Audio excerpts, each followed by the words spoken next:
जोहार दोस्तों, इस वीडियो के माध्यम से हम लोग अनुज लुगुन की कविता में औरत की प्रतीक्षा में चांद इस विषय पर बातचीत करने वाले हैं। तो दोस्तों, वीडियो को शुरुआत करने से पहले आइए हम सब औरत की प्रतीक्षा में चांद कविता को सुनते हैं।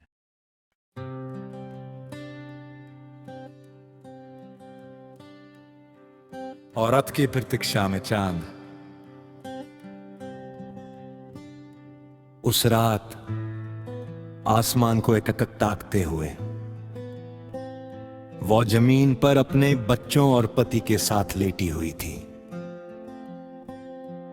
उसने देखा आसमान स्थिर था, शांत था और सूनेपन से भरा था।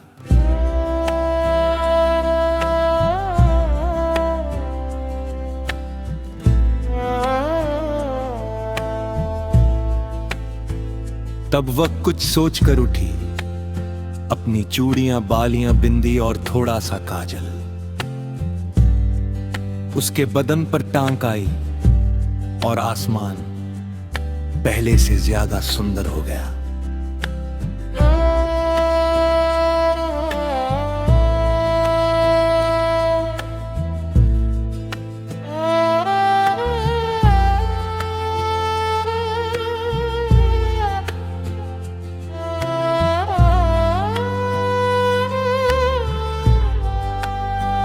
रात के आधे पहर जंगल के बीच जब सब कुछ पसर गया था,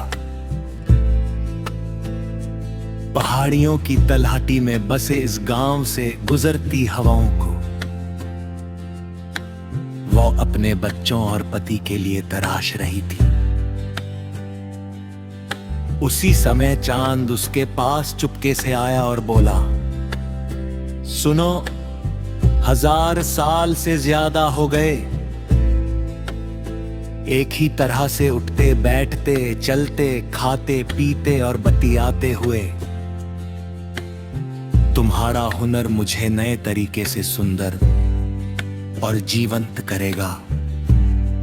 तुम मुझे तराश दो।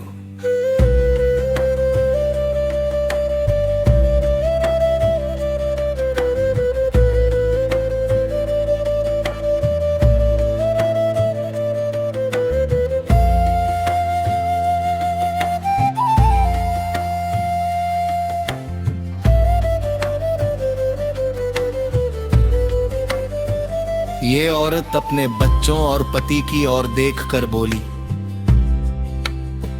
मैं कुछ देर पहले ही पति के साथ खेत से काम कर लौटी हूं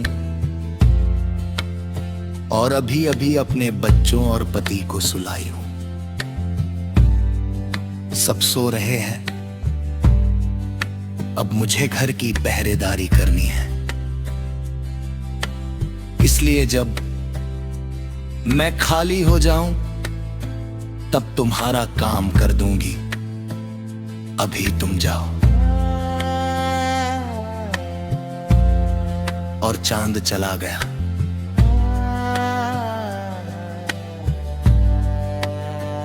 उस औरत की प्रतीक्षा में चांद आज भी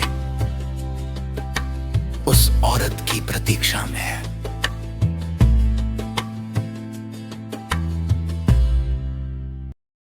तो दोस्तों, कविता सुनने के बाद हम कविता के मुख्य बिंदुओं पर बात करते हैं।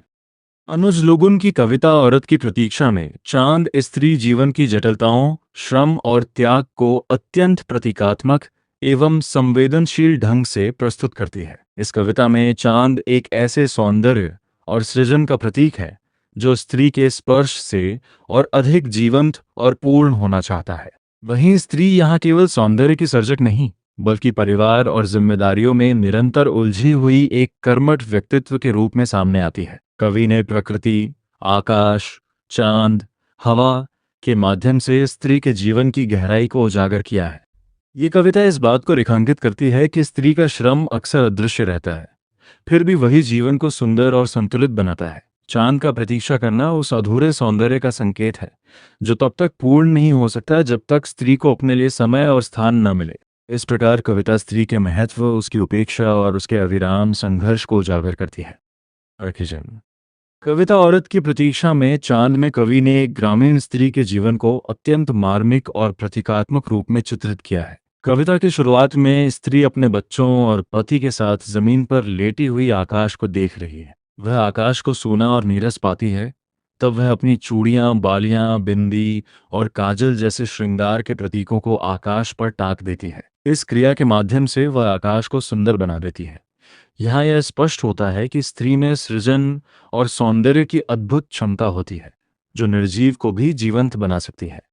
रात के शांत वातावरण में जब पूरा गांव सो चुका होता है, वह स्त्री अपने परिवार के लिए हवाओं को भी तलाश रही होती है। यह प्रतीक उसके निरंतर श्रम और देखभाल को दर्शाता है, जो कभी समाप्त नहीं होता। इसी समय चांद उसके पास आता है और उससे अनुरोध करता है कि वह उसे भी तराश दे, ताकि वह और अधिक सुंदर और जीवंत हो सके। चांद का यह आग्रह स्त्री की सृजनात्मक शक्ति की स्वीकृति है। लेकिन स्त्री चांद से कहती है कि वो अभी ये काम नहीं कर सकती, क्योंकि वो खेत से काम करके लौटी है और अभी अभी अपने परिवार को सुलाया है। अब उसे घर की रखवाली करनी है। ये उत्तर स्त्री की जिम्मेदारियों और उसके जीवन की वास्तविकता को दर्शाता है, जहां उसके पास अपने लिए समय ही नहीं बचता। कविता का सबसे महत्वपूर्ण बिंदु यह है कि चांद आज भी उस स्त्री की प्रतीक्षा कर रहा है। ये प्रतीक्षा उस अधूरेपन का प्रतीक है, जो तब तक बना रहेगा जब तक स्त्री को अपनी इच्छाओं और सृजन के लिए समय नहीं मिलेगा। इस प्रकार कविता स्त्री के अदृश्य श्रम, उसकी उपेक्षा और उसके भीतर छिपी अपार संभावनाओं को उजागर करती है। आर वर्ट्यू दे यार औरत की प्रतीक्षा में चांद कविता स्त्री जीवन की गहराई, उसकी जिम्मेदारियों और उसके त्याग को अत्यंत प्रभावशाली ढंग से प्रस्तुत करती है। अनुज लुगुन ने इस रचना के माध्यम से यह दिखाया है कि स्त्री केवल परिवार की देखभाल करने वाली नहीं, बल्कि सृजन और सौंदर्य की मूल स्रोत है।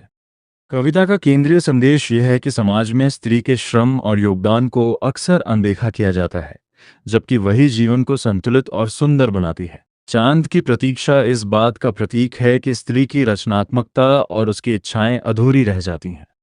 ये रचना हमें ये सोचने पर मजबूर करती है कि हमें स्त्री को केवल जिम्मेदारियों तक सीमित नहीं रखना चाहिए, बल्कि उसे अपने सपनों और सृजन के लिए भी अवसर देना चाहिए। तभी समाज का वास्तविक विकास संभव है। यही इस कविता का सार और इसकी सबसे बड़ी विशेषता है। तो दोस्तों, आपको ये जानकारी कैसे लगी? आप ज़रूर कमेंट बॉक्स में अपनी प्रतिक्रिया दीजिएगा। वीडियो अच्छा लगा तो आदिवासी साहित्य चैनल को लाइक, शेयर और सब्सक्राइब कीजिएगा। धन्यवाद।